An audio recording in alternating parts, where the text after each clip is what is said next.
네, 자, 뭔가 하나님의 나라 7과 이어서 해보도록 하겠습니다. 오늘 너무 사라쌤이 샤방샤방 해가지고 이렇게 할 맛이 나네요. 너무 예뻐서. 저희는 뭐죠? 병풍인가요? 병풍도 안 됩니다, 저희가. 지워졌어요. 이쪽만 보여요. 대단하네요. 자, 7화를 보면서 우리가 이스라엘의 역사, 이스라엘에 계시던 하나님의 나라를 보면서 이스라엘이란 나라가 하나님의 계시를 받고 하나님의 백성이 된 하나님의 나라가 된 건 이스라엘은 나라 자체, 모세 언약 자체가 아니라 그 전에 이미 무엇을 바탕으로 한다? 아브라함의 언약을 바탕으로 한다 그랬어요. 자, 아브라함에게 준 하나님의 약속, 아브라함에게 준 구원의 약속, 아브라함에게 준 하나님 나라의 약속, 이것들이 바탕이 돼서 그것 때문에 모세는 그것을 수행하는 자고, 그리고 모세 언약 자체도 그 아브라함의 언약 안에서 해석을 해야 된다 했어요. 그렇죠? 네. 자, 아브라함에게 주어진 약속은 바로 어떤 거였다? 하나님의 나라에 대한 약속의 패턴이 분명히 나타났다. 나라와 땅과 그 다음에 하나님의 백성이 될 것, 즉 하나님의 주권이 될 것, 하나님이 주권을 가지실 것, 하나님 왕 되실 것, 그렇죠? 그 나라의 요소가 아브라함의 약속에 다 나타났었고, 아브라함은 그것을 후손을 통해서 이삭을 낳고 그들의 후손을 통해서 그 나라가 실행될 거라는 것을 약속을 받았어요. 그리고 드디어 하나님이 아브라함과 한 그 약속을 기억하사 하나님 잊어버렸다는 것이 아니라 그 때가 된 거야. 이제 그 약속을 실제로 실행할 때가 된 거야. 그래서 그 때가 돼서 모세를 통해서 이스라엘 백성을 부르는데, 우린 이런 의문점을 제기했었어요. 이스라엘 백성을 그냥 가나안 땅에 살게 하다가 그 땅을 그냥 차지하게 하면 됐을 것을 왜 이집트까지 보내셨는가? 하나님은 그 과정을 통해서 우리한테 주고자 하는 메시지가 있었죠. 하나님의 백성이 되기 위해서는 어떤 과정을 거친다? 우리가 죄의 노예에 있다가 어떻게 하나님의 구원의 활동을 통해서 하나님의 백성으로 회복되는 과정을 거친다. 네, 그렇죠. 그 회복의 과정을 이스라엘의 그 탈출을 통해, 이집트에서 탈출을 통해서 보여주는 것이고, 또 이집트에서 탈출한 건 단지 노예 상태에서 벗어난 걸 의미하는 것이 아니라 어디로 가는 것이다? 하나님의 백성으로 신분이 회복되어 하나님 나라를 이루기 위해서 가나안 땅에 가는 것을 뜻한다. 그렇죠? 그래서 하나님은 이들을 출애굽시킨 후에 어디로 이끌지? 가나안 땅으로 바로 이끌지 않고 먼저 뭐를 시키셨어요? 훈련을 시키셨어요. 하나님 나라의 백성으로서 이렇게 살아야 된다. 자, 이 개념으로 율법을 봤었죠. 율법도 복음의 개념으로 해석해야 된다고 그랬죠. 그래서 율법이 이거 지키면 내가 너희를 구원해 줄게 라는 의미가 아니라 내가 너희를 구원해 줬으니 이미 복음을 들은 거야. 내가 너희를 구원해 줬으니 너희는 어린 양의 피로, 즉 너희는 나의 힘으로 나의 의로움으로 구원받았으니 이제 너희는 그거에 맞게 거룩하게 살아라. 나의 백성으로서 살아라. 라고 해서 그들에게 율법을 주세요. 네, 그게 바로 시내산 언약이었어요. 시내산 언약을 복음의 관점으로 해석하자 했었던 거예요. 그렇죠? 그것이 94쪽에 이어져서 오늘 잠깐만 조금 더 율법을 살펴보고 다음 단계로 넘어가자면 94쪽에 두 번째 문단 보면은, 네, 율법을 어기면 종벌을 받죠. 형벌이 있었어요. 죽임을 당했어요. 그렇죠? 그리고 하나님의 축복을 누리려면 율법을 지켜야 했던 게 사실이에요. 그죠? 그런데 이것이 율법을 잘 지켜서 구원받는다, 율법을 잘 지켜서 상급받는다라는 개념으로는 보지 말자. 그 개념이 아니라 어떻게 보자. 거기 두 번째 문단에 다섯 번째 줄에 그러나 있어요. 그렇죠? 네.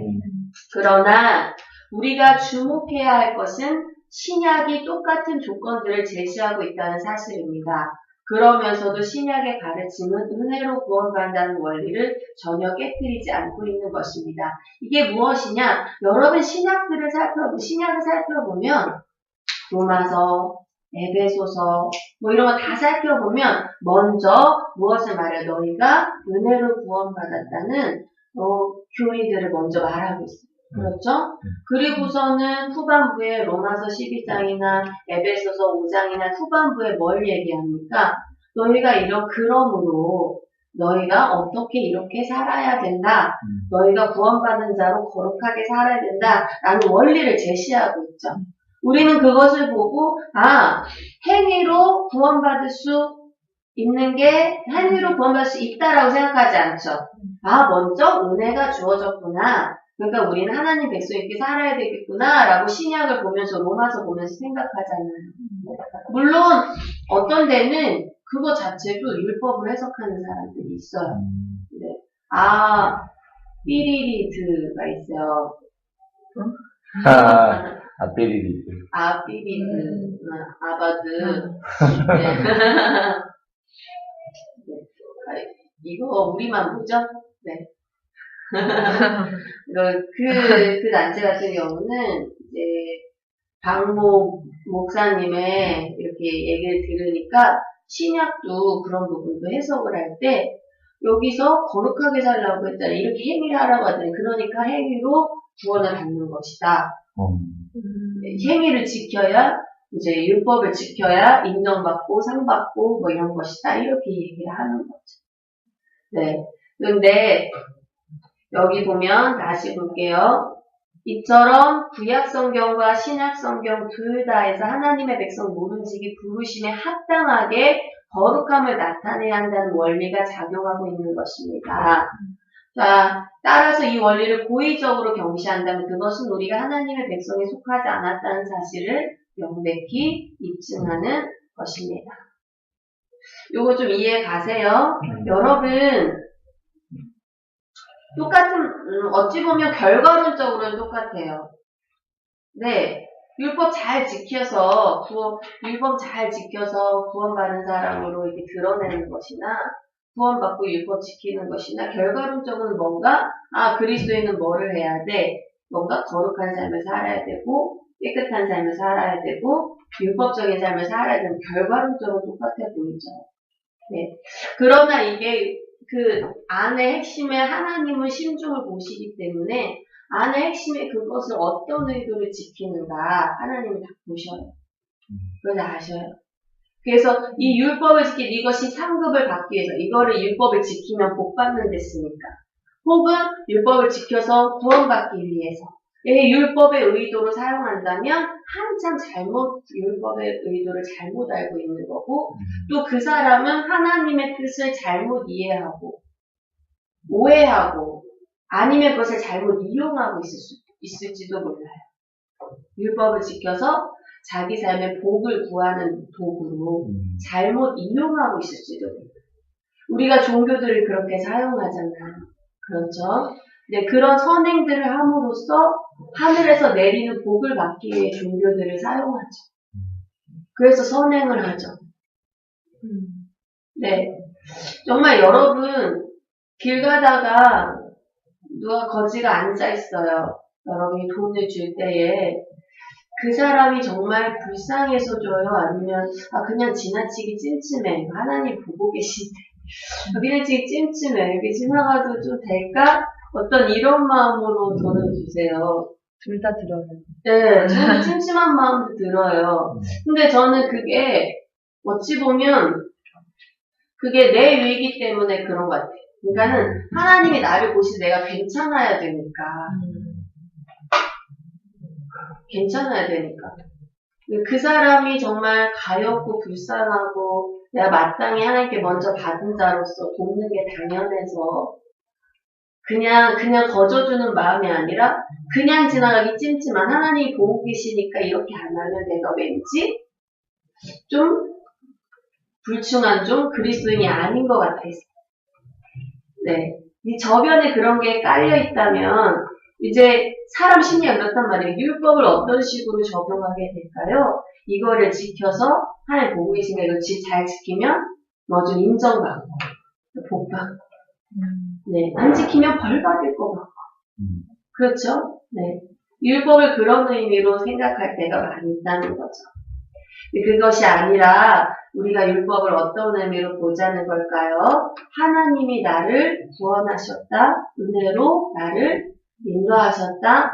그래서 나는 내 삶에 내 구원에 합당한 거룩함을 드러내길 원한다.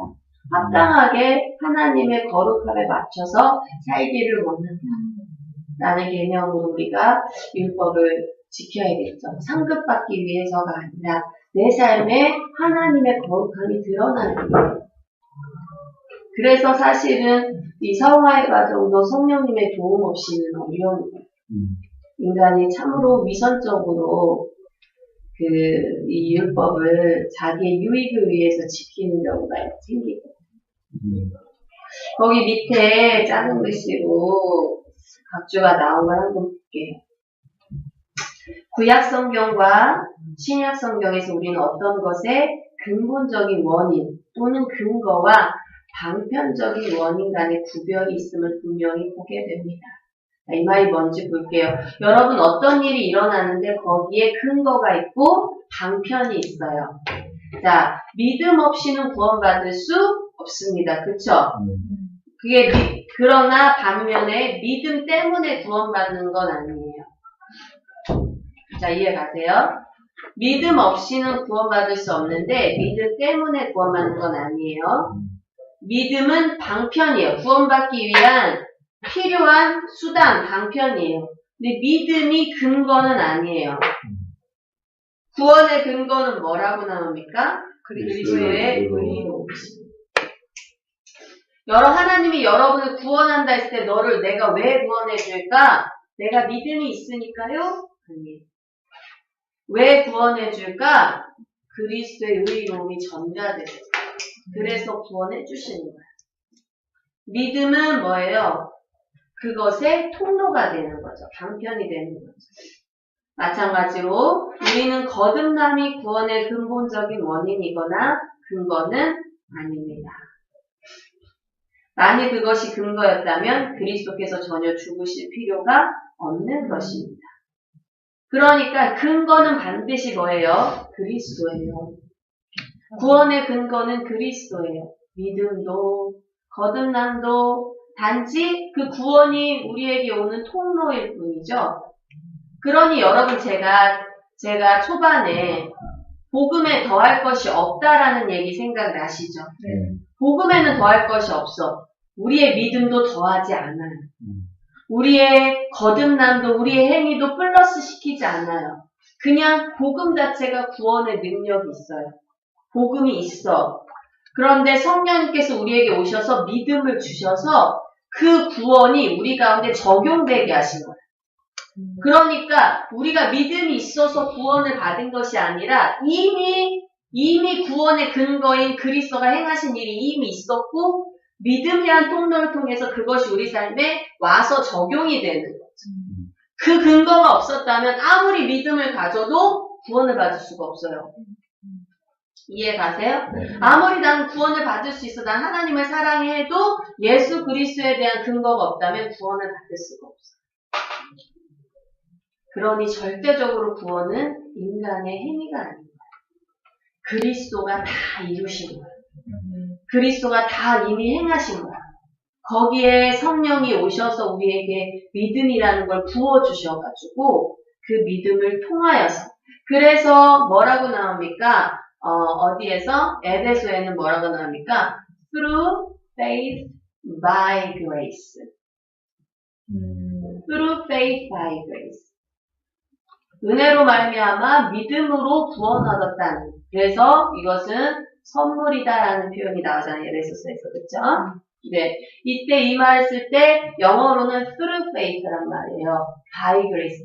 by faith가 아니에요. 믿음에 근거해서가 아니라 하나님의 은혜에 근거해서 은혜가 먼저 있었고 그거에서 믿음이란 through 통하여 믿음의 통로를 통하여 하나님의 은혜가 있었고 그 은혜가 통로를 통하여 부어진 거야. 그러면 은혜가 있었어야 되죠. 네. 근거가 있었어야 되죠. 그렇죠? 그래서 그리스도가 행하신 일이 근거였던 거야. 근거인 거예요. 그래서 여기 마지막 줄 보면 구약 성경과 마찬가지로 신약 성경도 우리가 선한 행위 없이는 구원받을 수 없으나 그 선한 행위의 근거에서 구원받을 수는 없음을 지적하고 있는 거예요. 이거 잘 이해하셔야 돼요. 선한 행위 없이는 구원받을 수 없으나 이 말이 뭐냐면 선한 행위가 선행된다는 것이 아니라 하나님의 은혜가 선행이 돼. 그게 근거야. 그런데 그것을 성령을 통해서 우리가 구원을 받을 때, 믿음이란 통로를 통해서 구원을 받을 때에 우리 삶에 무엇이 나타나는 거예요? 선한 행위가 나타나는 거예요. 그래서 선한 행위가 없다는 것은 구원받지 못한 자라는 표시가 되는 거예요. 어찌 보면 똑같은 말로 들릴지도 모르겠어요. 그래서 선한 행위 해야 구원받잖아요. 근데 여기서는 근거를 우리가 잘 판단하자. 근거. 여러분 좀 똑똑해지신 기분 느끼세요? 네. 네, 근거. 그 근거와 방편의 차이. 근거. 자, 믿음으로 구원을 받더라도 거기에 믿음의 통로에 이미 근거인 뭐가 전제다? 은혜가 전제. 하나님의 은혜, 즉 예수 그리스도의 행위. 예수 그리스도의 의로움. 예수 그리스도의 하신 일이 근거다 이거예요. 그쵸? 그럼 여러분 구원받는데 선한 행위는 근거가 아니겠죠? 네. 그런데 선한 행위가 여러분의 방편이 될 수 있겠죠? 그렇죠? 네. 선한 행위가 뭐가 될 수 있어요? 율법을 지키는 것이 여러분이 하나님께 구원받았다는 것을 드러내는 방편이 될 수 있겠죠? 이 사람은 거듭났구나 라는 게 드러나는 방편이 될 수 있겠죠. 그렇죠? 그러니까 여러분들이 죄를 지었을 때에 아니면 누가 죄 짓는 걸 봤을 때에 죄 지면 하나님이 구원해줬다가 구원을 버리실 수 있겠다라는 것으로 생각하지 마시고 우리는 다시 한번 여러분이 그 죄를 졌을 때 우리 가운데 성령님께서 양심은 살아나게 하셔서 이 양심으로 그 죄를 회개하게 하고 통회하게 하고 돌이키게 하는지 아니면 그 죄에 탐닉해서 계속 빠지게 하는지 이제 그런 것들을 잘 판단해 보셔야 돼요. 그런 것들을 통해서 정말 이 자가 구원받은 자인가 구원받지 않은 자인가 조심스럽게 우리가 물론 판단할 수는 없지만 조심스럽게 볼 수가 있는 거지 그거 자체가 이 사람 죄져서 하나님이 버리실 거야 구원했는데 버릴 거야 라는 근거는 없다고요. 네, 하나님은 그 구원한 자를 끝까지 인도해요. 네.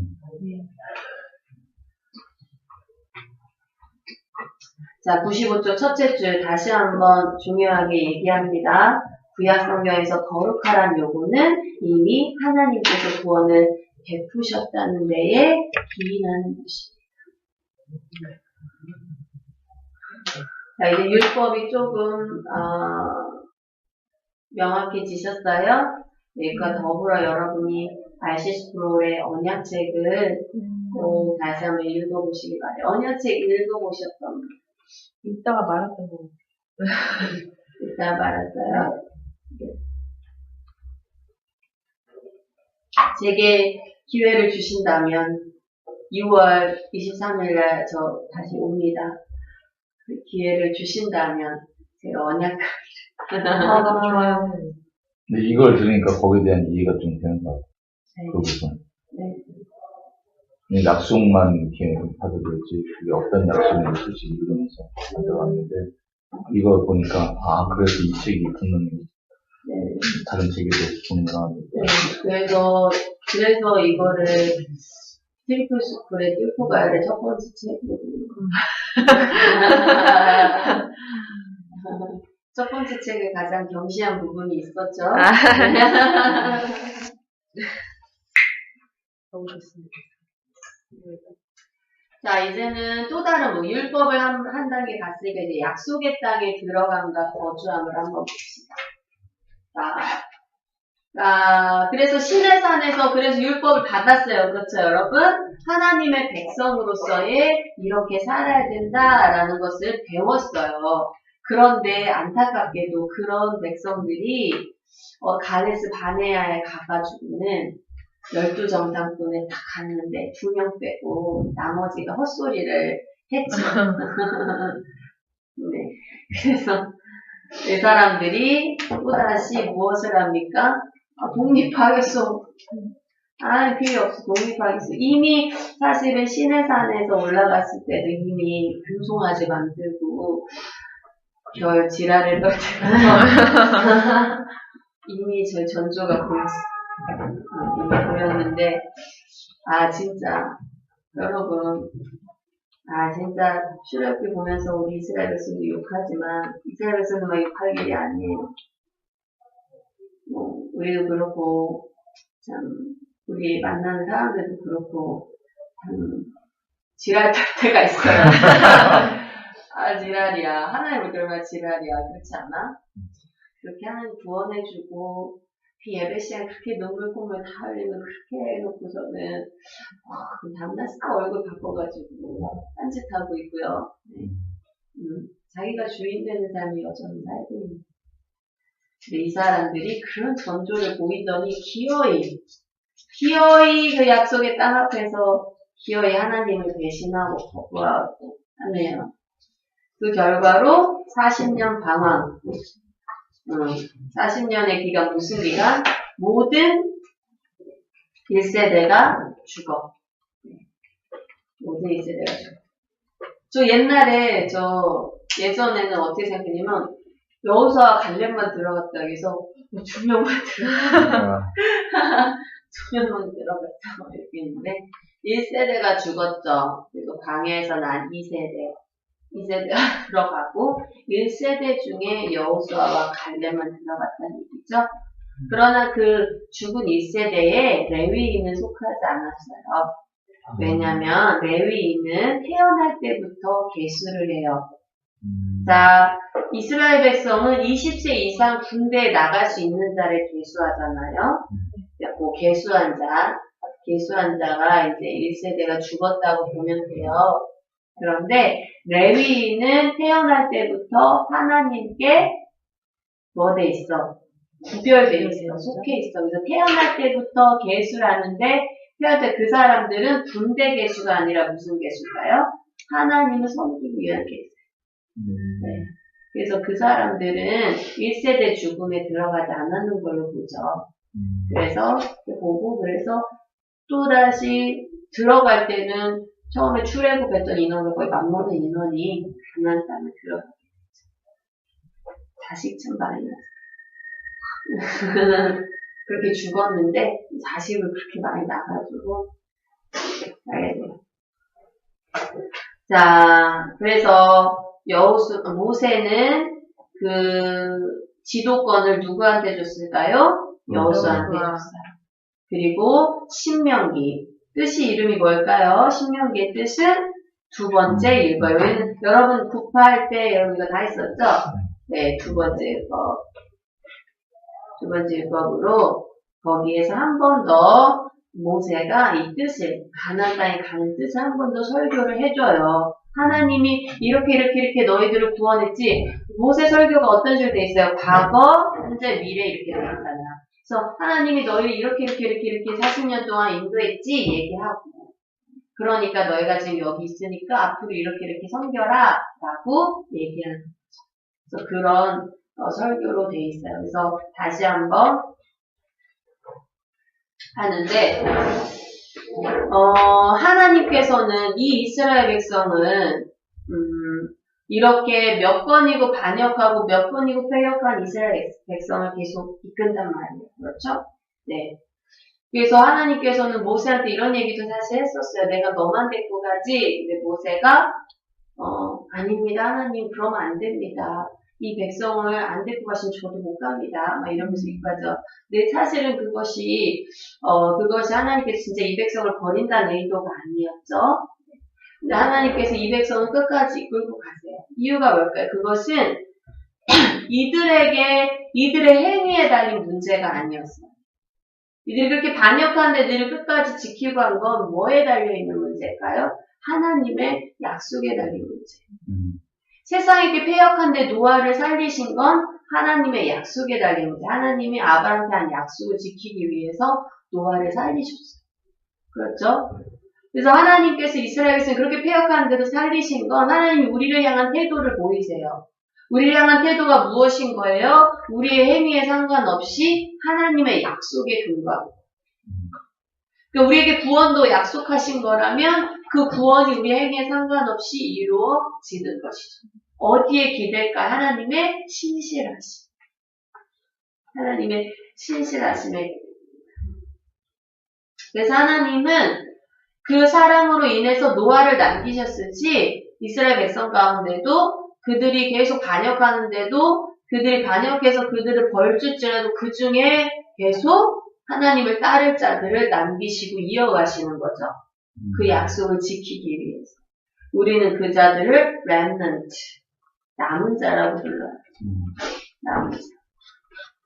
그래서 나중에 후에 이스라엘이 단으로 갈라지고 BC 722년, BC 586년 둘 다 망했을 때도 하나님께서는 거기 가운데 디아스포라 중에 남은 자들을 부르시죠. 그래서 그들을 귀환을 시키시죠. 그렇죠? 귀환시키셔서 그 가운데 계속 이어가시잖아요. 그래서 비록 다윗의 왕가가 눈에 보이는 다윗의 왕가가 이어지지 않았지만 다윗의 혈통이 이어져서 그 혈통으로 누가 오십니까? 예수 그리스도가 오시죠. 네, 그래서 하나님은 이 남은 자들을 계속 신실하게, 뭐 때문에? 하나님의 신실한 약속 때문에. 그래서 언약이 중요한 거예요.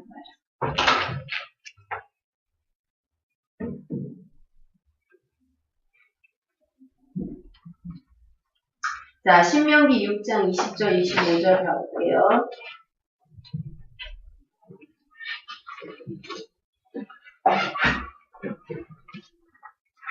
신명기 6장 20절.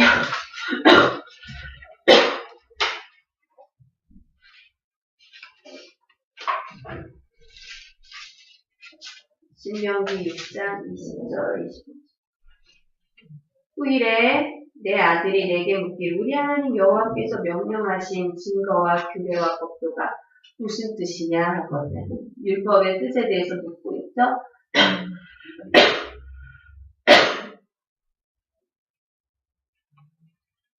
너는 내 아들에게 이르기를 우리가 옛적에 애굽에서 바로의 종이 되었더니 여호와께서 권능의 손으로 우리를 애굽에서 인도하여 내셨나요. 곧 여호와께서 우리의 목전에서 크고 두려운 이적과 기사를 애굽과 바로와 그의 온 집에 베푸시고 우리 조상들에게 맹세하신 땅을 우리에게 주어 들어가게 하시려고 우리를 거기서 인도하여 내시고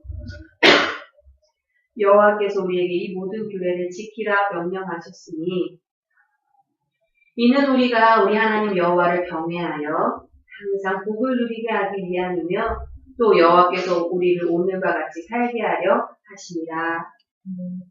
우리가 그 명령하신 대로 이 모든 명령을 우리 하나님 여호와 앞에 삼가 지키면 그것이 곧 우리의 의로우리라 할지니라. 자, 여기에서 여러분 20절부터 23절까지 율법을 준 근거가 나와요. 하나님이 바로의 손에서 사단의 손에서 죄의 노예에서 우리를 구원하셨어요. 그래서 우리한테 이 규례를 지키라 하시면서 이것은 뭐예요? 하나님을 항상 경외하라는 거예요. 하나님을 왕으로 섬기라는 거예요. 그래서 그것을 섬기면 그것이 우리의 의로움이다. 이 말이 뭐냐면 행위를 해서 의로움 얻는다가 아니라 우리의 의로움이 증명된다는 거예요. 우리가 하나님 앞에 의롭다 칭해졌잖아. 그쵸? 의로워서가 아니라 의롭다 칭해졌죠. 그런 칭해짐이 그것이 증명되는 거예요.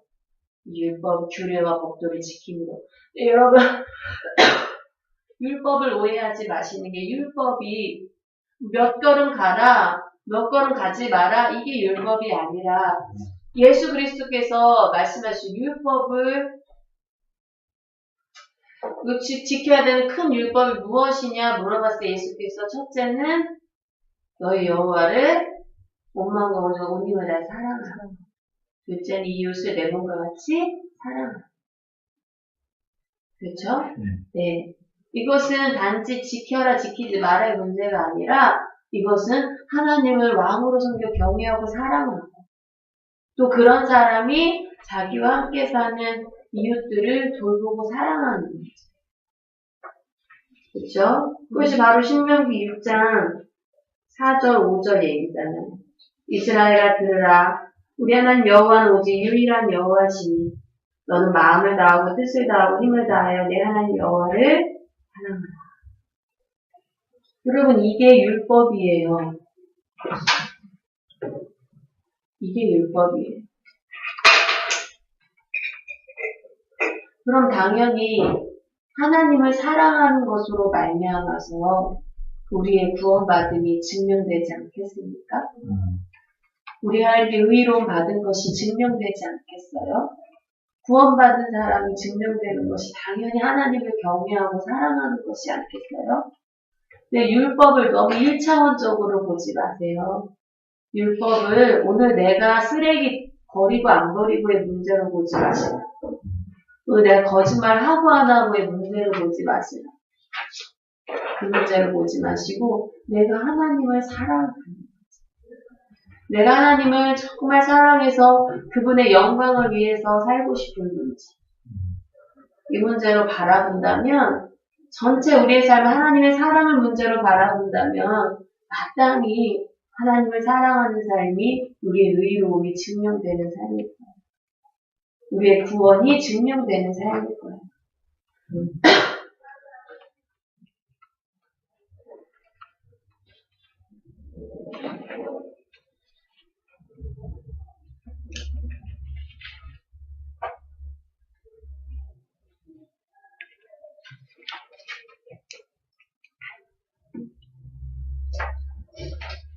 그래서 여러분, 우리는 복음의 관점으로 구원을 이해하고, 복음의 관점으로 율법을 이해하고, 복음의 관점으로 성화를 이해하셔야 해요.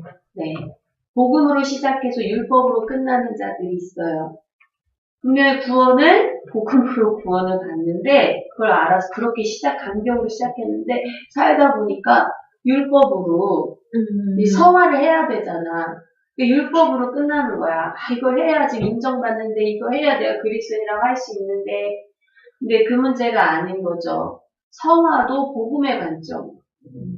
성화도 나를 구원하신 그 하나님의 사랑으로. 하나님이 나를 사랑하시고, 내가 하나님을 사랑하는 그 사랑으로 성화를 이루는 거예요. 성화의 과정 속에 우리가 계속 복음의 관점으로 다시 돌아가야 참된 성화를 이룰 수 있어요.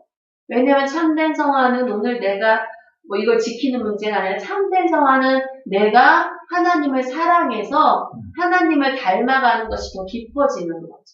진정한 닮음은 어디에서 옵니까? 그 사람을 사랑하면서. 그래서 성화의 과정은 우리가 예수 그리스도를 닮는 과정이라고 하잖아요. 그렇죠? 그래서 그것은 단지 예수처럼 율법을 완벽하게 지키는 문제가 아니라 예수를 사랑해서 예수처럼 살고 싶은 거예요. 예수를 사랑해서 그분을 계속 바라보다가 어떻게 되는가? 바라보다가 그분처럼 가까워지는. 예수를 바라보다가 예수처럼 웃고 싶고, 예수처럼 돕고 싶고, 예수처럼 사랑하고, 예수처럼 따뜻하게 위로해주고 싶고, 이런. 예수를 사랑해서. 우리가 계속 죄나 율법에 초점 맞추다 보면 뭐가 됩니까? 내 얼굴은 계속 일그러져요. 이걸 지켜야 될 텐데, 이걸 해야 될 텐데, 내가 또 이 죄를 졌어. 난 또 자격이 없는데, 난 또 뭐가 안 돼. 예수 닮을 수 있겠습니까? 예수 닮을 수가 없죠. 계속 복음을 말하는데, 예수가 나를 구원했지. 예수가 십자가에 나를 위해 돌아가셨지. 달리셨지. 오늘도 변함없이 신실하신 그 예수가, 부활하신 예수가 오늘 나의 연약함을 아시고 이런 나를 인도해 주시지. 예수를 계속 바라보면 예수 닮아가고, 죄를 계속 바라보면 여전히 죄에 휩싸여서 율법의 무게에 휩싸여서 사는 자. 그렇죠? 그래서 성화도 복음으로 가는 거예요. 네. 마지막에 천국도 심판도 뭐로 갑니까? 복음으로 가죠. 시작도 복음, 끝도 복음이 됩니다. 그렇죠? 네. 여러분 스스로의 공로를 의지할 것이 아무것도 없습니다. 네. 네. 중간에 한번 볼게요. 중간에 신명기 9장 4절에서 6절 이렇게 가고 있는데 뒷문장 봄이 이 배후에는 항상 아브라함에게 하신 하나님의 약속이 있으며 신실하신 하나님. 이 약속에 대하여 하나님께서는 이스라엘 반역에도 불구하고 변함없이 신실하신 것이요. 여러분이 기대는 하나님은 이 하나님이에요. 여러분, 오늘 내가 하루의 삶을 살 때에 내 삶에서 일어나는 문제들로 여러분 무릎 꿇지 마시고, 이 문제들로 좌절하지 마시고, 털썩 주저앉아서 한숨 쉬지 마시고, 말씀 보실 때, 그래, 우리 하나님, 아담에게 하신 약속을 기억하시고, 아브라함을 부르셨고, 아브라함에게 하신 약속을 기억하시고 모세를 부르셨구나. 그 약속을 기억하시고 이스라엘 백성을 부르셨구나. 그 약속을 기억하시고 그 가운데 예레미야를 통해서 이들이 돌아올 걸 약속하셨구나. 그 약속을 기억하시고 다니엘에게 환상을 주셨구나. 그 약속을 기억하시고 예수 그리스도께서 오셔서 새 언약을 맺으셨구나. 아, 나는 이 언약 백성이구나. 아, 나는 이 약속 백성이구나. 하나님, 오늘도 내가 이 약속 위에 서 있습니다. 그 약속이 오늘도 나의 삶을 지탱합니다. 내 삶은 절대 무너지지 않을 것입니다. 예수께서 여러분의 반석 되시나요? 네. 반석 위에 집 지으셨어요? 반석은 흔들리지 않지요? 여러분, OTL 하셔도 OTL 딱 할 때 바닥이 뭐야? 반석이잖아. 예수 반석. 만세 반석. 그쵸? 그 땅 칠 때, 예수가 땅 칠 때 예수가 응답하는 거야. 내가 예수님이 너를 바치고 있다. 여전히 내가 너의 구원자고, 여전히 내가 너의 왕이고 너의 지지자다. 너의 상급이다. 너의 방패다. 아브라함에게 하신 그 음성을 들어보세요. 나는 너의 큰 상급이다. 나는 너의 방패다. 그 하나님이 여러분의 하나님이죠. 그 하나님. 아브라함의 상황과 여러분의 상황이 다를지라도 하나님은 변하지 않아요. 이해하십니까? 네. 다니엘의 상황과 여러분 상황이 다를지라도, 요셉의 상황과 여러분의 상황이 다를지라도 하나님은 변하지 않아요. 상황은 다를지라도 그 상황에 역사하신 우리 하나님은 신실하셔서 약속은 변개치 않으세요. 하나님은 절대 변하실 수 없으신 분이에요. 하나님이 할 수 없는 일이 많아요. 우리 하나님, 능력이 하나님한테 할 수 없어요. 변하실 수 없어요. 어떤 사람이 이상한 논리를 하죠. 그렇죠? 하나님이 다 전지전능하고 다 할 수 있지 않느냐? 다 할 수 있으니까 하나님이 옮길 수 없는 돌을 만들 수 있냐? 하나님이 옮길 수 없는 돌을 만들 수 있냐? 하나님 만들 수 없다 그러면 무슨 하나님이야? 무능력하네? 하나님 딱 만들었어. 근데 그 돌을 옮길 수 없잖아. 옮길 수 없다고 또? 뭐 이런 얼토당토하는 얘기를 하는 사람들.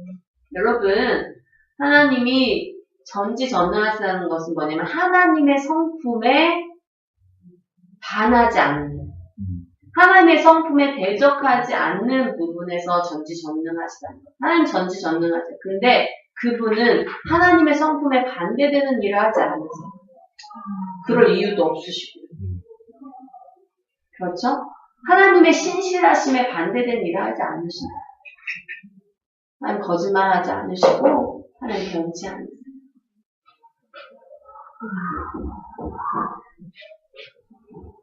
자, 거기 밑에 각주가 굉장히 중요해서 한번 읽어볼게요. 했던 말 또 하고 해요. 여러분 중요하기 때문에 또 하는 거예요.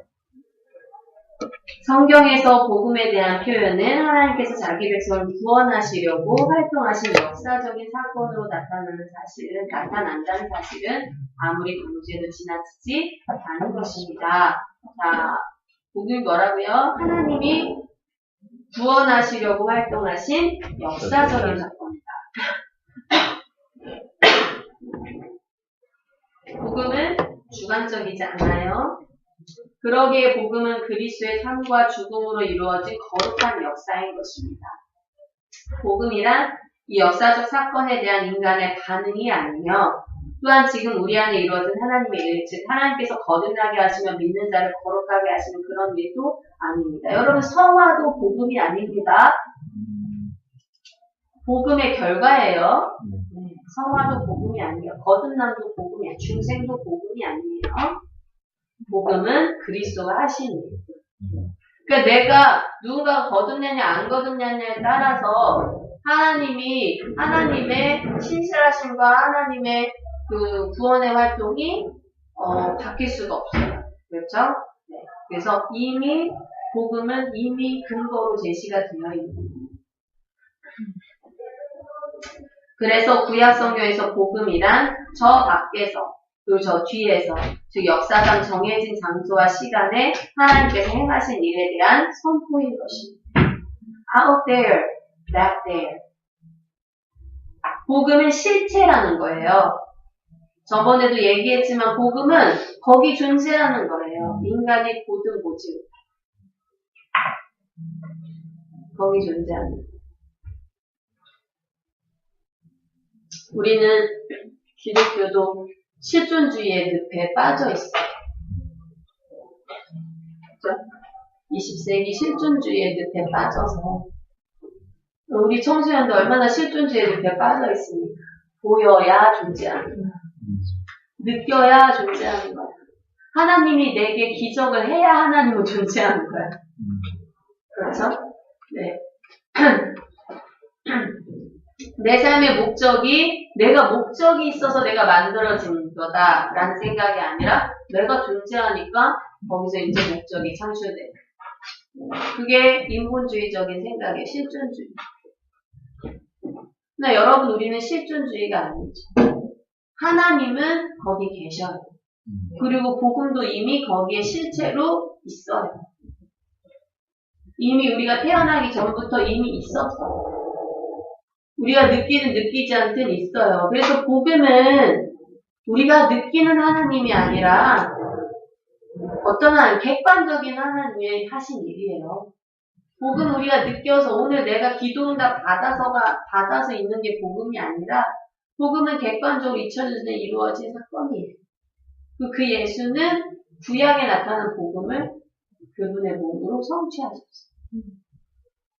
네. 그래서 우리는 감정에 상관없이 감정이 중요하지 않다는 것이 아니라 감정에 상관없이 객관적인 실체의 복음을 받아들여야 되고요. 우리의 감정으로 그것을 사랑해야 합니다. 내가 오늘 느껴지는 만큼 대하는 것이 아니에요. 내가 오늘 보는 만큼 믿는 것이 아니에요.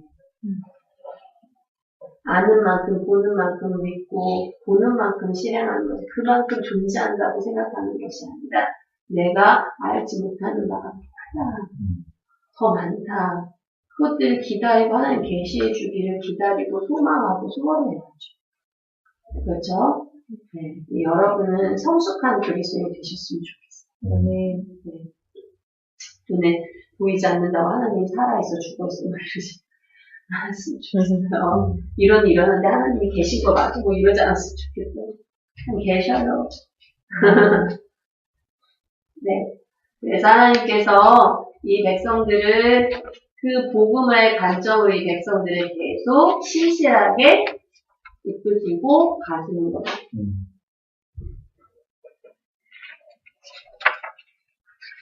그리고 다시 한번 그 백성들을 여호수아를 통해서 가나안 땅에 이끌고 가세요. 네, 여기 부분만 끝내고 좀 쉬는 시간 드릴게요. 그래서 이제 여호수아가 가나안 땅에서 이스라엘 백성을 이끌고 갔을 때에 98쪽에 두 번째 문단에 그 5번째 줄에 말씀이 나오죠. 네. 여호와께서 이스라엘의 열조에게 맹세하다 주마하신 온 땅을 이와 같이 이스라엘에게 다 주셨습니다. 그들이 그것을 얻어 거기 거하였으며 여호와께서 그들의 사방에 안식을 주셨을 때 그 열조에게 맹세하신 대로 하셨습니다. 그 모든 대적이 그들을 당한 자가 하나도 없었으니 이는 여호와께서 그들의 모든 대적을 그들의 손에 붙이셨습니다. 여호와께서 이스라엘 족속에게 말씀하신 선한 일이 하나도 남음이 없이 다 응하였더라. 여기서 하나님의 약속하신 것들이 이루어졌죠. 그쵸?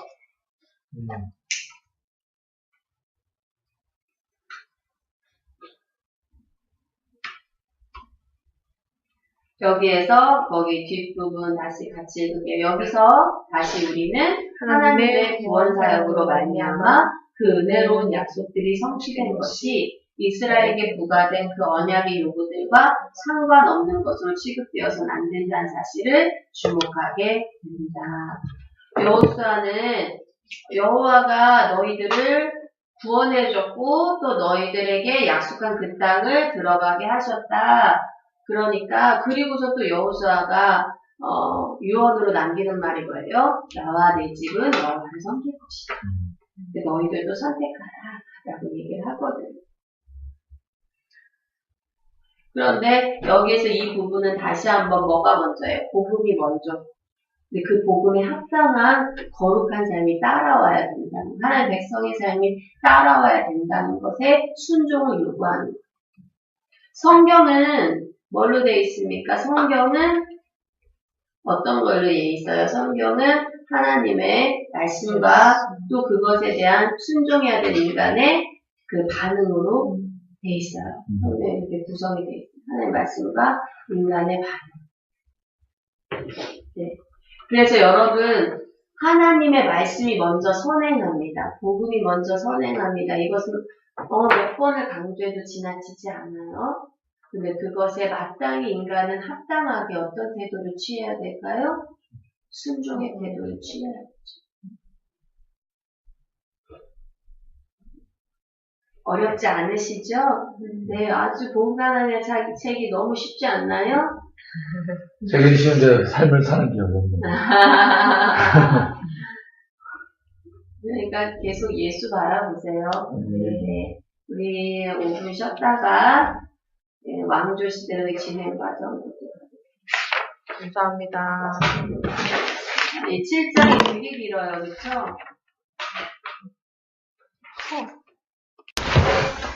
네, 왕조로서의 진행 과정 타사. 오케이. 네, 이제 여호수아가 정복했어요. 그렇죠? 네. 네, 그런데 사사시대는 처참한 실패를 받게 되죠. 바로 그 말씀을 깨요. 이렇게 얘기했는데, 여러분의 심정은 하나님의 심정인가요? 백성의 심정인가요?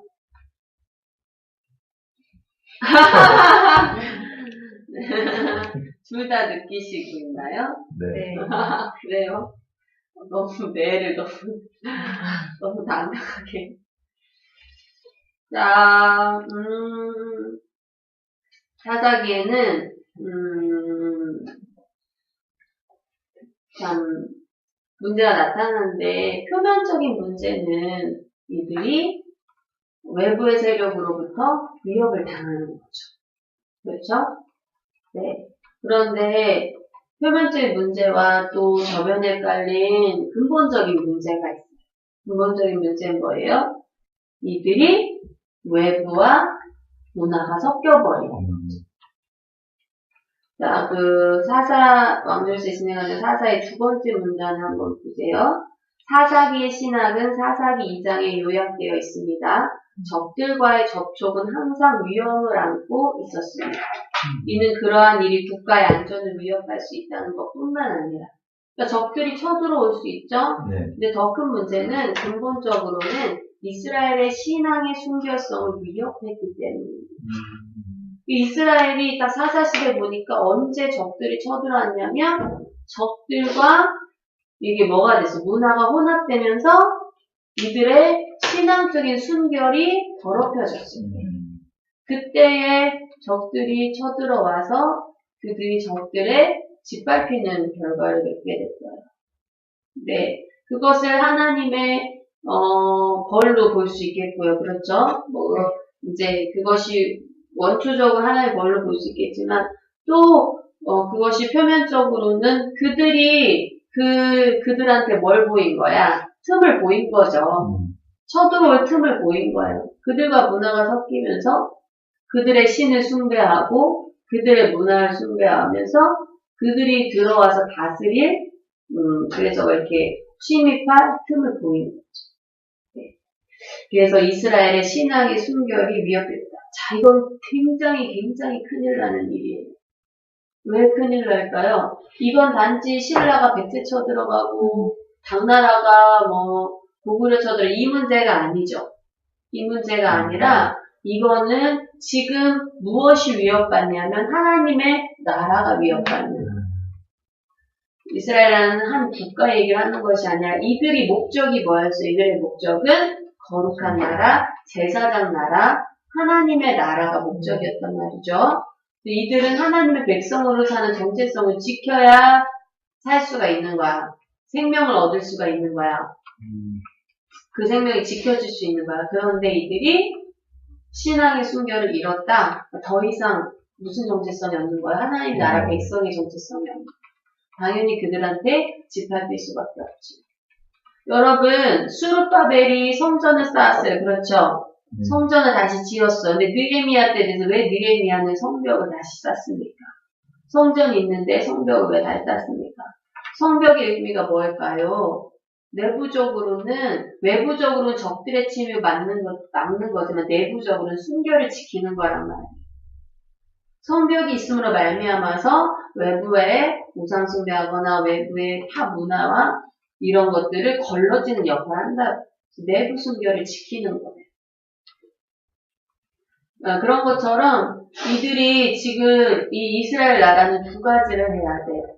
국가로서 외부의 침입을 막을 것도 있지만 내부적으로 순결을 지켜야 돼요. 그게 사실 더 근본적인 거죠. 이게 지금 여러분이 성화의 과정을 겪고 있을 때 굉장히 중요하게 생각해야 돼요. 순결. 외부와 섞이지 않는 신앙의 순결. 지켜야 돼요. 여기에 명확해야 돼요.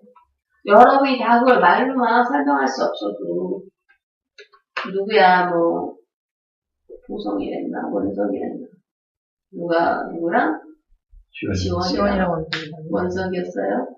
원석이가 뭔가 말로 이길 수 없어서 답답해 했어도 그러나 중요한 건 거기에서 말로 다 할 수 없는 답답함이 있더라도 순결을 지키느냐 아니면 거기에서 내주느냐.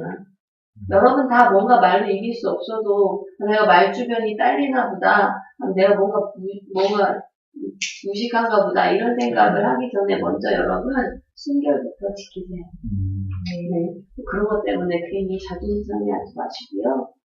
여러분은 걔는 지옥 가라 그러고 나 순결 지켜도 천국 가란 말이야. 천국은 실제란 말이야. 선생님 말싸움에서 못 이겼다고 분해하지 마시고요. 원석이한테 그래요. 분해하지 말고 네 신앙을 굳건히 지켜라.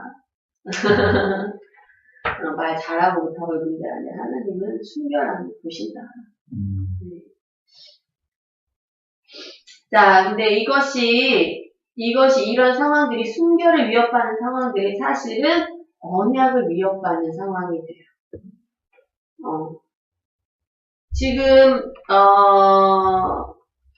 지금 이 국가는 하나님의 언약 아래 세워진 국가예요. 그렇죠? 아브라함의 언약 안에 복음으로 세워졌어. 그런데 또 모세 언약이 있죠. 근데 이것들이 국가의 형태를 띠면서 어떤 것이 일어납니까?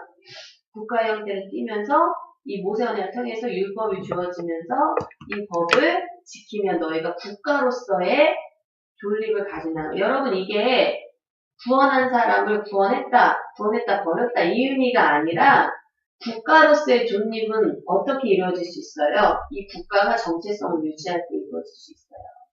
그죠? 이 국가가. 그래서 지금 이스라엘은 국가 자체가 정체성을 유지하려면 하나님의 법을 지켜야 돼요. 네. 그래서 하나님께서는 신실하기 때문에 남은 자를 주세요. 하지만 국가로서 이스라엘은 뭐 했습니까? 멸망했지요. 그렇죠? 네. BC 586년에 멸망했죠, 국가로서. 왜? 그들은 하나님이 세운 하나님의 국가로서의 정체성을 지키지 못했던 거예요. 네. 그래서 밑에서 5번째 줄 여기서 이렇게 보면 여기서 다시 분명해지는 사실은 언약 성취의 전체 과정이 국가라는 형태의 차원에서 이루어져 가고 있으며 이러한 차원은 인간 존재 전체 영역을 하나님 나라로 끌어들이기에는 아직 미흡한 방편이라는 것입니다. 무엇이냐? 우리가 이스라엘 국민이라고 해서 우리 삶 전체가 다 하나님 백성 되는 건 아니었던 거예요. 그건 미흡했던 거예요. 하나님의 법이 거기 있더라도 우리 삶 전체가 영역이 들여지는 건 미흡했던 거예요. 그렇죠? 지금 현재로서 우리한테는 누가 계셔요? 성령님이 계시죠. 성령님이 1:1 코치를 해주시죠. 그렇죠? 이때는 1:1 코치 시대는 아니잖아요. 그래서 하나님의 나라 형태가 국가로서 예표된 형태란 말이죠. 그렇죠?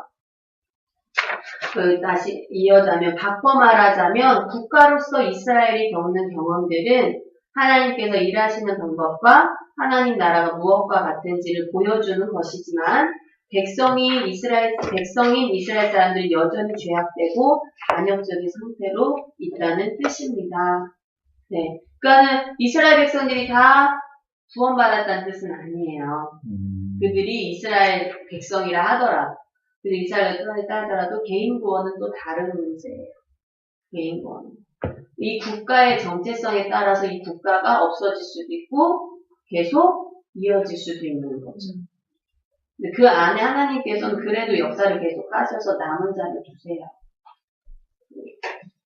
이해가 되십니까? 네. 그 말인지? 네. 그래서 이제 이스라엘 왕국이 하나님의 나라의 예표를 하지만 하나님의 나라에 완성된 건 아니다라는 거 우리는 분명히 볼 수 있어요.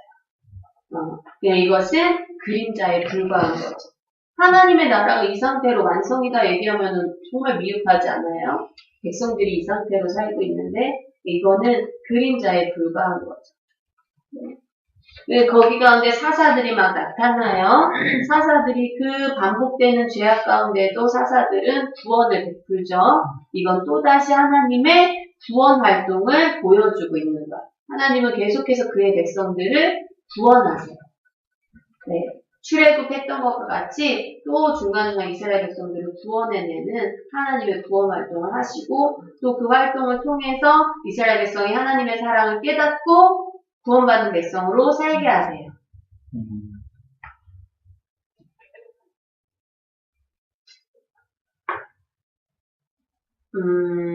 그리고 사사기 마지막 줄에 보면 사사기 마지막은 이런 얘기 하고 있죠. 그때에 이스라엘의 왕이 없으므로 사람이 각각 그 소견에 옳은 대로 행하였더라.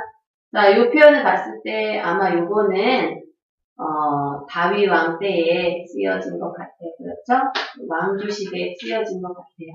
그래서 자연스럽게 왕조로 넘어가기 위한 서술들을 사사기에서 하고 있는 거죠. 사사시대다 이랬다. 왕이 없어서 그랬다. 근데 근본적인 요인은 뭐예요? 바로 하나님이 그들의 왕이 되지 못했던 거죠. 하나님은 그들의 왕이 되지. 그래서 이제 그게 무엇으로 이어질까요? 바로 그 하나님을 드러낼 왕이 나타나는 걸로 이어지게 되는 거죠. 그 중간에 사무엘과 사울이 껴있어요. 101쪽 보면 사무엘과 사울이 나오죠. 사울이 나온 배경은 뭡니까? 그때 사무엘이 이제 막 뭐를 하고 있었어요? 선지자로 막 이제 활동을 활발하게 하면서 전국적으로 회개운동도 일으키면서 막 부흥운동을 일으키고 있었죠. 그렇죠? 그래서 막 활동하는 시기에 이제 사무엘이 늙었단 말이에요. 근데 백성들이 왕을 요구해. 왕을 요구하는데, 두 번째 문장 볼게요. 이스라엘 백성이 왕을 구한 동기가 전적으로 잘못된 것임은 그들의 기대의 성격이 진실로 종교적이라기보다는 정치적이며 군사적이라는 사실에서 드러납니다. 그렇죠. 그들 요구 자체는 뭐였어요? 하나님의 다스림을 배척하는 거다. 이거. 그들 요구 자체는 어떤 왕을 원했어? 다른 나라의 왕과 같은 왕을 원했어. 사무엘이 경고했어. 너 왕 생기면 니네 자식들 노예로 잡아갈 거야. 너네 전쟁에 끌려가야 돼. 이런 경고들을 했지만 너의 땅들 왕의 땅이 될 거야. 뭐 이랬지만 상관없다고. 이들이 원한 왕은 다른 나라의 왕들과 같은 왕이었죠. 그렇죠? 네. 하나님께서 이들이 원하는 대로 누구를 주세요? 사울을 주세요. 사울을 주세요. 이들의 요구는 부당했어요. 그렇다고 이것이 하나님께서 왕 제도 자체를 싫어하셨던 거다라고 할 수 없어요. 왕 제도는 하나님께서 이미 계획을 하셨던 거야. 그러나 백성들의 의도가 하나님의 의도와 맞지 않았던 것 뿐이죠. 백성들의 의도 자체가 잘못됐던 것 뿐이죠. 근데 여러분, 하나님은 이 왕을 주시려고 했었어요. 의도가 있었어요. 왜냐면 벌써 누구를 통해서, 야곱의 예언을 통해서 유다에서, 왕이 나올 거라는 게 예언이 됐잖아요. 그렇죠. 유다 지파에서. 그래서 사울은 과도기적 인물이 될 수 있는데, 왜냐면 그는 베냐민 지파니까 과도기적인 인물이 될 수 있는데, 어쨌든, 여기에서 중요한 건, 이 왕이 나왔을 때 이 왕은 다른 나라 왕과 달라야 된다. 다른 나라 왕. 이 사람들이 이스라엘 백성은 지금 다른 나라 왕과 같은 왕을 구했죠. 네. 그런데 다른 나라 왕과 달라야 돼. 이 나라. 왜냐하면 이 나라는 이스라엘이야. 이 나라는 그냥 나라가 아니야. 이스라엘이야. 이스라엘은 하나님이 자기가 거룩한 나라, 제사장 나라 삼으려고 하나님이 만들었어. 하나님이 불렀어. 그러면 이 나라의 존립은 뭐에 달려있다고요? 하나님을 왕으로 섬기느냐 섬기지 않느냐에 달려있다고요. 그러면 왕은 어떤 왕이 돼야 돼? 하나님을 참된 왕으로 섬겨서 하나님을 대신해서 백성을 다스리는 왕이 나와요. 그렇지 않고 자기의 유익에 의해서 다른 나라와 같이 자기가 왕이 돼서 섬긴다면 이 나라, 이스라엘이라는 나라 자체는 제대로 존재할 수가 없어요. 그래서 열왕기에 끊임없이 누구는 다윗의 길을 따고 누구는 여로보암의 길을 따랐다는 얘기가 나옵니다. 왜 왕에 의해서 나라의 성패가 좌우됐던 걸까요? 왜냐하면 그 왕이, 이 왕조 시대엔 그 왕이 하나님을 대표해서 그 왕이 하나님을 대신해서 또는 대표해서 백성들을 다스리냐가 나라의 존재를 가늠하는 것이기 때문에 중간 정도의 두 번째 문단의 넷째 줄에 그러기에 본질적으로 본 가운데 그러기에 본질적으로 이러한 왕은 그의 평생의 율법을 지켜 행하여야 하며 자기의 마음이 자기 동포들 위해 교만해서는 안 되는 것입니다. 그러니까 자기가 왕이 됐다고 자기가 다른 동포들보다 뛰어나다 이렇게 생각되면 돼야 안 돼요. 왕으로서의 특권을 가지면 안 됩니다. 하나님 앞에서 겸손히 하나님의 음성을 듣고 백성을 다스려야 되는 거죠. 물론 왕으로서의 권력과 권위가 있을 수 있지만 그것은 질서로서의 권위지 그가 다른 사람보다 더 특별하다는 의미는 아닌 거가 되겠죠. 무슨 의미인지 이해가죠? 이 의미가. 그러니까 여러분 지금 세상도 돈 많으면 더 특별하게 보잖아요. 더 나은 사람으로 보잖아요. 돈이 많은 사람. 학벌이 괜찮은 사람은 더 괜찮고 좋은 사람으로 보죠. 네. 그게 옳아요.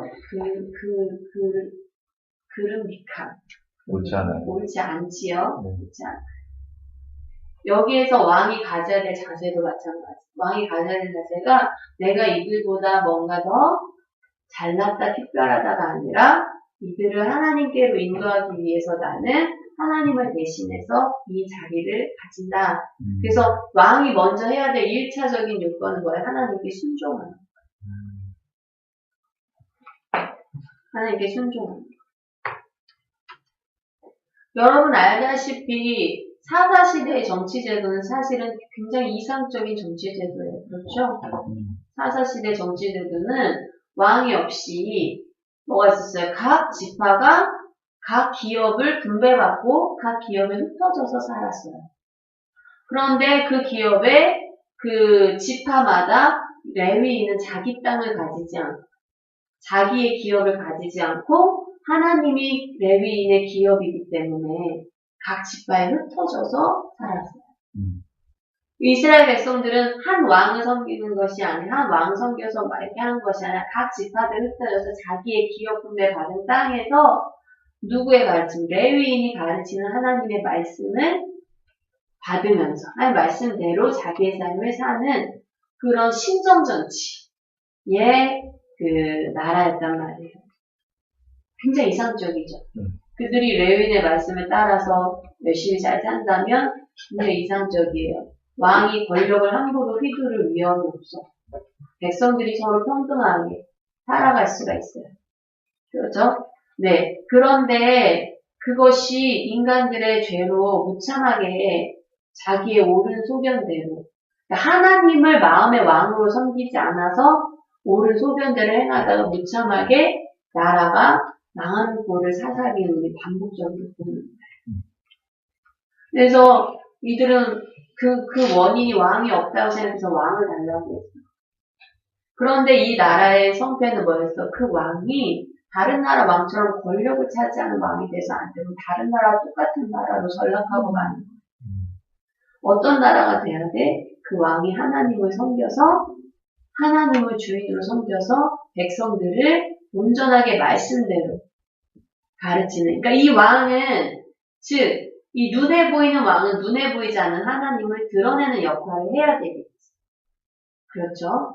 그래서 사사시대는 눈에 보이는 하나님이 없었기 때문에 이들이 맘대로 행했지만 이제는 왕이 있어. 근데 이 왕은 대신에 눈에 보이지 않는 하나님을 대신해서 이들에게 율법을 가르치고 왕이 먼저 율법대로 행하고 이들이 각 기업에서 각 지파가 분배받은 대로 살 수 있도록 잘 관리를 해줘야 돼요.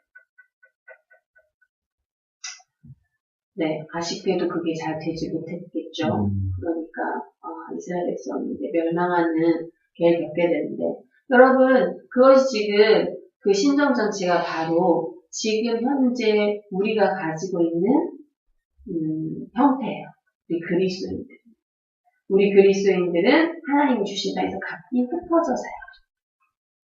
네. 우리는 기독교인들이 하나로 모여서 한 나라를 만들지 않죠. 네. 막 모여가지고 땅 하나 사가지고 국가를 전복시키지 않죠. 이슬람처럼 국가 하나를 완전히 바꿔버리지 않아요.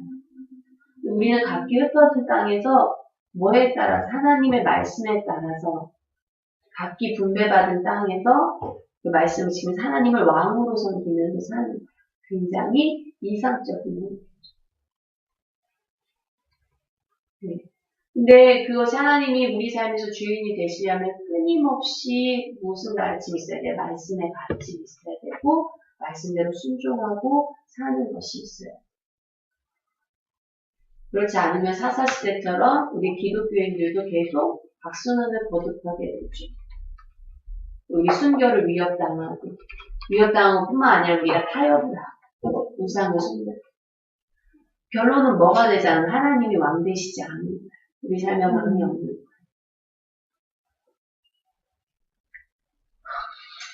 자, 그래서 사울이 첫 번째 왕이 됐지만 사울은 어떤 왕이었습니까? 사울은 뛰어난 왕이었어요. 잘생겼고요. 전투도 잘하는 왕이었는데 사울은 어떤 왕이었어요? 하나님이 주인이 아니라 자기가 주인 되는 왕. 자기가 왕의 인기를 잃기를 원하지 않는 왕이었어요. 그죠? 네, 그래서, 사울은 버림받게 됩니다. 103쪽에 나오듯이, 물론 사울이 중앙 집권적인 나라, 그러니까 왕이 통치하는 나라를 잘 형성했다는 것에 대해서는 우리가 긍정적인 부분이 있고, 또 사울이 기름 부음 받은 자로서의 그리스도의 예표를 드러내주는 첫 번째 인물이라는 점에 대해서 의의가 있기는 있어요. 그러나 그가 하나님을 참된 왕으로 섬기는 그런 왕으로서의 모습을 보여주지 못했다는 점에서 그가 실패한 왕이 되는 거죠. 그 104쪽에 다윗이 나와요.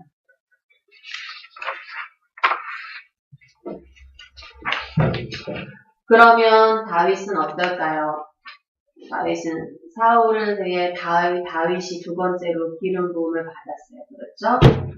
네, 다윗은 기름 부음을 받고 그리고 골리앗을 무너뜨리고 그리고 이제 보면은 다윗을 통해서 예수 그리스도의 모습이 명백하게 드러나는 모습들이 있죠.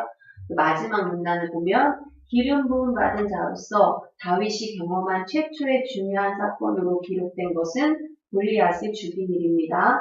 바로 여기서 우리는 사사, 구원자로부터의 왕, 구원자로의 변천을 보게 됩니다. 기름 부음 받은 자 다윗은 하나님의 백성의 대적에게 도전하여 그 거인을 죽임으로써 사사들이 거둔 승리와 똑같은 결과를 얻게 됩니다. 이것은 하나의 구원 사건으로서 선택된 중보자가 승리를 획득하는 반면에 일반 백성들은 가만히 서 있다가 그들의 구원자가 획득한 승리의 열매를 함께 나눠 갖게 됨을 묘사해주고 있습니다. 이렇게 하나님의 그리스도께서 그분의 백성을 위하여 죄와 죽음을 입고 승리하신 그 복음 사건들을 위한 준비가 이루어지고 있는 것입니다. 네, 다윗은 기름 부음 받은 자로서 그가 한 행적들이 골리앗을 물리치고 이런 행적들이 그리스도를 예표하게 되는 것을 보여주고 있죠. 그렇죠? 그리고 그가 사울에게 미움받아서 도망쳐서 다니는 것들이나 방황하는 것들이나 이런 여러 가지 것들도 그리스도를 자기 동족에게 배반당한 그리스도를 예표해주고 있기도 해요.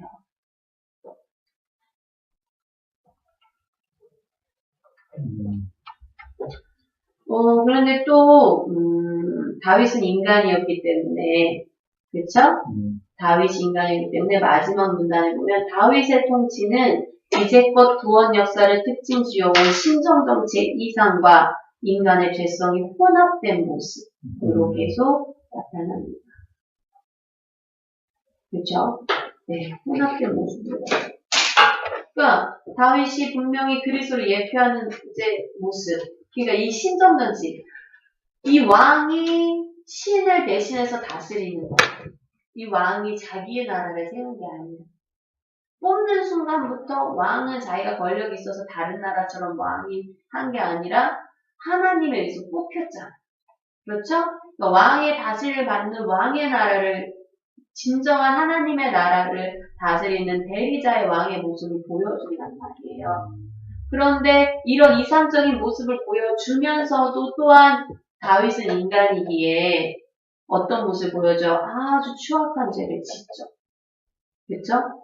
간음하고 살인하죠.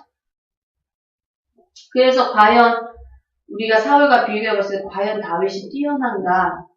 라는 부분에 있어서는 또 물음표를 달 수가 있어요. 왜냐면 사울은 도덕적으로 그런 짓들을 이렇게 막 그런 끔찍한 짓들은 하지 않았잖아요.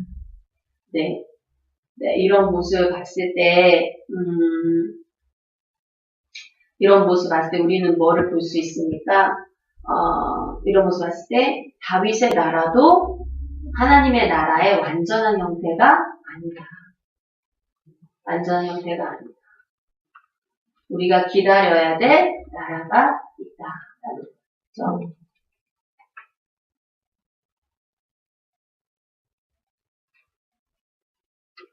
그래서 다윗을 통해서 굉장히, 그러니까 지금 이스라엘 사람들, 지금 현재도 유대인들이 다윗을 최고로 존경하는 사람으로 뽑듯이, 다윗을 통해서 이스라엘이 가장 큰 번영과 가장 큰 영토와 가장 큰 안정을 누렸어요. 물론 솔로몬 때 가서 그게 극대화됐지만은, 그것을 다윗이 이루었다는 부분에 있어서는 다윗 때 가장 큰 영광이었다라고 얘기할 수가 있겠죠. 네, 안정을 이루고 또 그가 모든 외부의 위협을 제거하고 또 어떤 여기 안에 진짜 신명기나 어떤 하나님을 섬기면 복을 받으려는 게 실제적으로 이스라엘한테 성취가 된 거예요. 이런 부분에 대해서 굉장히 다윗이라는 인물이 굉장히 존경받을 만하죠. 뛰어난 인물이 되는 거죠. 그렇죠? 실제적으로 다윗 때에 그가 통치할 시기에 외부에서는 이미 조공을 바치고 이미 이스라엘 함부로 건드릴 수 없을 만큼의 국격을 갖추게 됐단 말이에요. 그래서 다윗이 이런 부분에 있어서 굉장히 큰 역할을 한 것이 뭐라고 봐야 될까요? 분명하다고 보게 돼요. 그렇죠? 분명하다고 보게 되고, 또 이제 106조 이제 중간부 밑에부터 쭉 읽어보시면 알겠지만, 성막이 아니라 이제는 성전. 영원한 성전. 하나님의 다스림이 영원하다는 걸 보여주는 성전. 성막은 옮겨 다녔잖아요. 그렇죠? 네, 성전을 통해서 하나님의 다스림이 영원히 이 땅에 임한다는 그런 것들을 보여주죠. 그런 것들은 그런데 다윗이 아까도 말했듯이 다윗이 그렇다고 해서 하나님의 나라의 성취한 모습은 아니다. 완성된 모습은 아니다.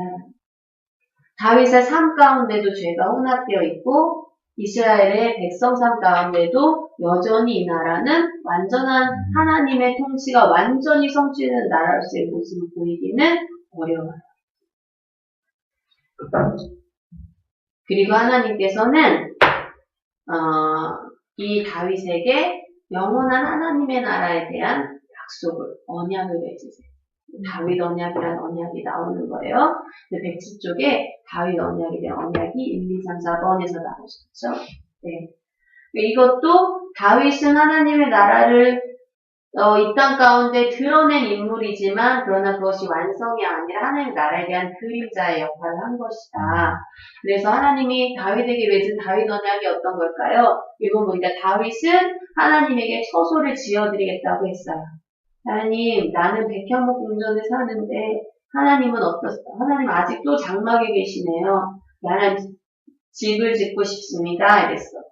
그래서 나단에게 그 얘기를 했어. 나단이 왕이 좋을 대로 하시죠 하고서 돌아갔는데 하나님이 그 밤에 나단한테 나단아 다윗한테 가서 말해라. 그러면서 내가 언제 집 필요하다고 했느냐. 내가 언제 집 필요하다고 했느냐. 그래서 하나님께서 내가 다윗의 집을 지겠노라. 자, 근데 여기에서 히브리어로 이 집이라는 단어가 많은 의미를 가지죠. 집이 이제 성전, 집이란 의미, 성전이란 의미, 혈통이란 의미, 가게라는 의미, 이런 것들을 가지는 거야. 또 왕조, 족보라는 의미를 가지는 거야. 그래서 지금 다윗은 하나님 제가 집 지어드릴게요. 하나님 제가 성전 지어드릴게요. 이랬어요. 그렇죠? 그런데 하나님 내가 언제 집 필요하다고 했느냐? 내가 네 집 지어줄게. 똑같은 언어를 쓰는 건데 여기에서 이 집은 뭐가 있는 거예요? 내가 너의 너의 왕조를 계속 영원히 이어가게 해줄 거야. 내가 너의 왕위를 견고하게 해줄 거야 해서 3번에 보면 이 집이란 다윗 왕의 후손들의 이를 왕조라고 나오죠? 네. 너의 왕조를 영원히 할 거야 라는 약속을 주신 거예요. 그리고 너의 아들이 내 집을 질 거다. 그리고서 네 아들이 내 아들이 되고 나는 네 아들의 아버지가 되리라 그랬어요. 자, 여기서 잘 봐야 돼요. 그 전에 하나님은 내가 그들의 백성이 내가 그들의 하나님 되 그들은 나의 백성이 되리라 그랬어요. 근데 여기서 하나님이 네 아들이 내 아들 되고 내가 그 아들의 아버지 되리라는 것으로 좁혔죠. 네. 네, 요거 이렇게 딱 집중을 시켰어. 자, 이제 여기서 말하는 것이 우린 잘 봐야 돼요. 이 말한 다윗의 왕조가 과연 솔로몬일까? 솔로몬이 물론 하나님의 처소인 성전을 지었어요. 그렇죠? 다윗이 아니라 솔로몬이 지었죠? 근데 우리는 솔로몬에서 볼 수 있는 건 솔로몬이 이 예언의 즉각적인 성취로 보여지기도 해요. 왜냐하면 이 아들이 뭘 했으니까? 성전을 지었으니까. 그런데 이가 성전을 짓고 이스라엘 영광을 받은 인물에도 불구하고 또한 모순되는 면이 있는데 뭐냐면 이가 또한 어떤 면이 모순됩니까? 또한 하나님의 반대돼서 산 삶이 보여진단 말이에요. 네. 그렇죠? 네. 그 솔로몬도 무슨 왕이 아니었어. 이 하나님의 나라를 이룰 완전한 왕이 아닌 거야. 그렇죠? 네. 솔로몬이 하나님이 하지 말라는 일을 했잖아. 뭐 네. 했어요? 법으로 금지된 이방 여인과 결혼하는 것들. 그렇죠?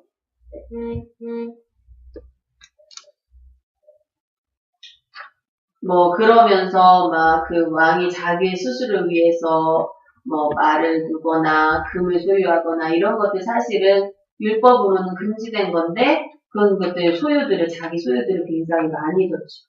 그렇죠? 그때 당시 이스라엘 영광이 대단했어요. 은과 금이 너무 흔했어 이스라엘. 막 다른 나라에서 막 보물을 싣고 막 와서 박식까지 했어. 그런 곳이었음에도 불구하고 우리는 솔로몬의 삶을 통해서 그게 하나님 나라로서의 모습으로는 보여지지 않는 부분이 있는 거죠.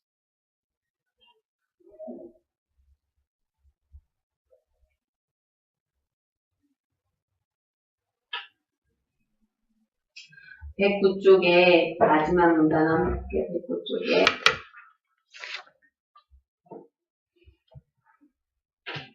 그쪽에 밑에서 네 번째 줄.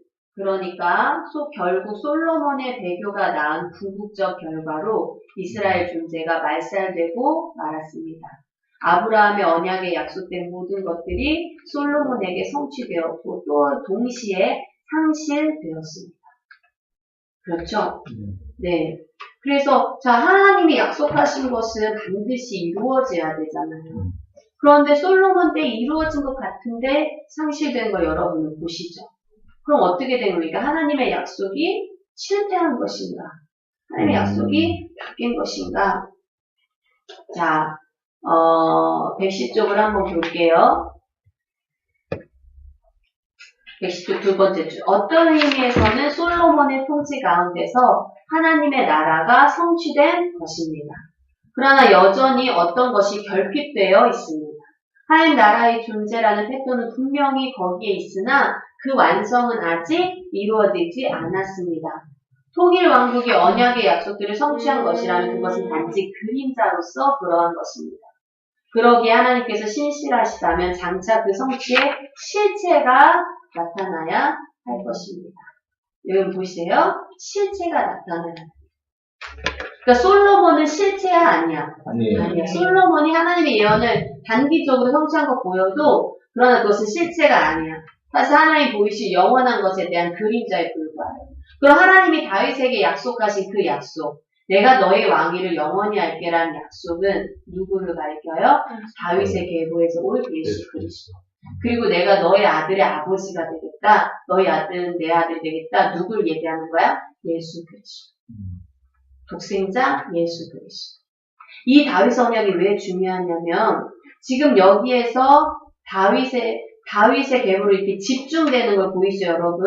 네. 그래서 이 집중됨이 왜 중요하냐면 결국 나중에는 이스라엘에서 태어난 자가 구원받는 자가 아니라 이스라엘 혈통에 속한 자가 구원받는 자가 아니라 이 언약 때문에 누구에게 속한 자? 다윗의 자손으로 오신 예수 그리스도, 그 예수 그리스도께 속한 자가 구원받는 게 됩니다.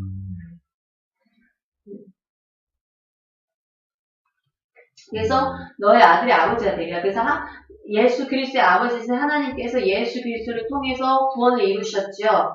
구원을 완성하셨죠. 그래서 그 예수를 믿는 자들은 그 예수와 더불어서 외아들 대신, 첫째 아들 대신, 장자 대신 예수에게 편입된 양자가 돼가지고 거기에서 영적인 자녀, 하나님의 영적인 리니지에 들어가서 이 언약을 이어가는 언약 백성이 돼요. 우리는 이 언약의 언약 백성으로 이것의 수혜자가 돼요. 놀라운 일이죠. 네. 그래서 솔로몬은 실패했더라도 뭐가 된 거예요? 그의 영원한 나라 그리스도는 이것을 완성하신 거예요.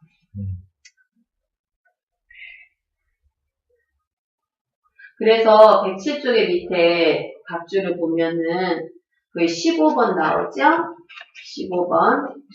나는 그의 아비가 되고 그는 내 아들이 되리니 라는 말씀은 나는 너의 하나님이 되고 너희는 내 백성이 되리라는 언약의 핵심을 개체화. 그러니까 이렇게 개인화시킨 표현이라고 보는 거예요. 따라서 그 말씀은 다윗의 계열이 하나님의 백성 그 자체가 될 것을. 달리 표현하자면 다윗의 아들이 참 이스라엘이 될 것을 선언한 거다. 그 다윗의 아들이 누구다? 예수 그리스도. 그럼 우리가 예수 그리스도에 속해서 우리는 뭐가 된 거다? 참 이스라엘. 그래서 사도 바울은 뭐라고 했어요? 할례를 받은 자가 참 유대인이 아니라 그런 거야. 예수 그리스도께 속한 자가 참 유대인, 참 이스라엘 백성이 되는 거예요. 신약과 잘 이어지지 여러분? 네. 다윗의 설명과 잘 이어져요.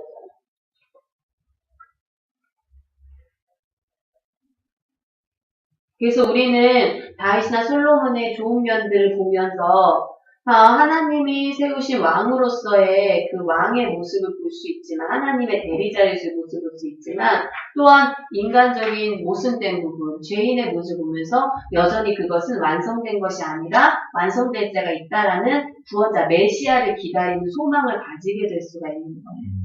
네. 이것은 오히려 우리한테 메시아가 올 거라는 기대감을 주는 거죠. 성경을 읽을 때. 자, 그리고 좀 이 부분에서 잠깐 이제 요것만 하고서 마칠 텐데, 잠깐 우리가 솔로몬의 지혜에 대해서 한번 얘기를 하자면 109쪽의 세 번째 줄에 보면 우리는 잠언을 통해서 지혜란 복합적인 일상생활 및 인간의 실제적으로 경험할 수 있는 세계와 연관된 것임을 알 수 있습니다. 따라서 그러한 지혜는 모든 사람, 즉 이스라엘 사람과 이방인들 모두에게 마찬가지로 관심거리가 된다는 것이 당연할 것입니다. 그러나 아마도 솔로몬의 지혜는 세상 만사까지도 속속들이 정통하고 있는 세속성을 지니고 있는 까닭에 그런 지혜를 가진 사람은 여호와를 경외함을 근본 구조로 삼고 있는 그 지혜에서 떠나 동일한 것을 말하면서도 하나님의 계시하신 뜻을 망각한 지혜로 빠져버릴 수 있음이 가능했을 것입니다. 자, 여러분, 솔로몬이 지혜를 받았는데 왜 하나님을 떠났을까? 이런 의문점이 들죠. 네. 솔로몬이 지혜를 받았어요. 그러나 이 지혜가 하나님을 경외함과 연결되지 않는다면 충분히 무엇으로 사용될 수 있을까요? 충분히 세속성을 지니고 세상에서 왕으로, 세상에서 존경받는 자로, 세상에서 남을 가르치는 자로 써먹을 수 있는 거예요. 네. 여호와를 경외함과 결합되지 않는다면 여러분 대학 교수가 더 똑똑해요. 여러분이 더 똑똑해요. 대학 교수. 네. 그러나 그 지식이 하나님의 계시와 하나님의 구원과 가르침과 결부되지 않으면 아무리 그 지식이 똑똑해도 그것이 무엇으로 그냥 인간의 지식으로 빠져버리는 거 그냥 말잖아요. 그래서 이 땅에선 잘 살 수 있죠. 정말 이 땅에서 잘 살 수 있어. 부럽게 살 수 있어. 그렇죠? 그런 사람들 만나면 솔직히 부럽지 않아요? 똑똑한 사람들 만나면? 부러울 수 있어. 우리는 이걸로 위로하잖아. 그래, 난 구원 받았어. 이걸로 막 서로 위로하잖아. 저 사람 우리 구원이 있잖아. 똑똑한데 구원도 받았어. 아씨. 근데 여러분, 여기에서 솔로몬의 지혜를 맞는 키로 보시면 안 돼요. 하나님과 경외함에 결부되지 않는다면 그것은 세상에서 정말 똑똑한 사람이다. 정말 똑똑한 사람이야. 세상에서. 그래서 정말 똑똑해서 백성도 잘 다스려. 판단도 잘하고 정치도 잘해. 그래서 그래서예요. 그래서. 근데 결국은 그의 일이 무슨 결과를 초래했습니까? 그의 지혜의 세속성이, 그의 지혜의 자랑함이 무슨 결과를 맺었어요? 그때는 정치자로 그때는 잘 살 줄 몰라요. 그러나 그의 후손들에게는 나라의 분열과 멸망을 안겨다주는 수치를 준 거예요. 그렇죠? 네. 우리의 세속적인 똑똑함이 결코 우리의 자손의 미래를 보장하는 건 아니에요. 똑똑한 아버지, 어머니도 둔 자식들이 구원받습니까? 네. 똑똑한 부모님들 되게 많죠, 여러분들. 자기 자식 새끼 되게 잘 키우고자 하는. 그런 부모들이 자기 자식 새끼는 구원을 이끌 수 있답니까? 아니에요. 그건 다른 문제예요. 그렇죠? 네. 세속적인 똑똑함과 하나님을 경외함과는 다른 거죠. 우리의 지혜가 하나님을 경외함과 만나서 우리의 지혜가 하나님 영광으로 인해 쓰여져야 참 지혜가 되는 거죠. 그렇죠, 지혜씨. 자꾸 지혜 나오면은, 자기 이름 나오면은 느낌이 어때요? 난 내 이름이 책에 나오는 경우는 없어가지고. 저는 가끔 있어요. 최종권. 이번 후에 최종권입니다. 아, 그래요? 어디 만화에 최종권입니다. 가끔가다 항상 그렇게. 요즘 현 증권 시세는. 별로 지혜, 은혜, 사랑 뭐 이런 건 별로 이렇게 감흥이 없을 수도 있겠다. 궁금해서 물어보고 싶어서 저는 그 사모님한 질문이 하고 싶으면 끝나면 질문해야겠거든요. 어떤가? 왜냐면 이렇게 막 따옴표까지 해서 자기 이름이 나오니까 이 기분이 뭘까?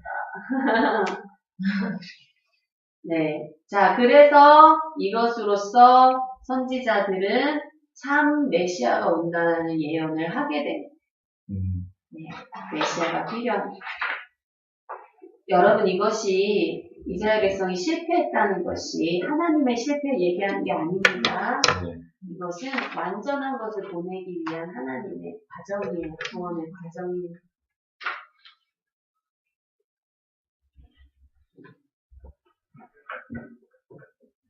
자, 이렇게 해서 긴 7과의 여정을 마치고 우리 내일은 8과 이번 주에 마칠 수 있겠는데요.